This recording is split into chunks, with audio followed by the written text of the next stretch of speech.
భారతీయ సంస్కృతి ఏది పోతుంది అని చెప్పదు, పోయిన ప్రతిదీ మళ్ళీ వస్తుంది అని ఒక ఆశావాదాన్ని నెలకొల్పుతుంది.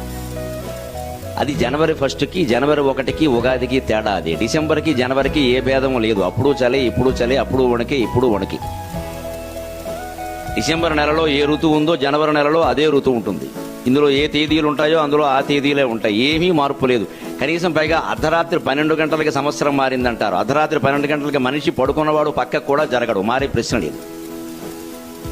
అంటే జనవరి 1 జరపడం సంవత్సరాది కాదు, ఉగాదే నిజమైన సంవత్సరాది.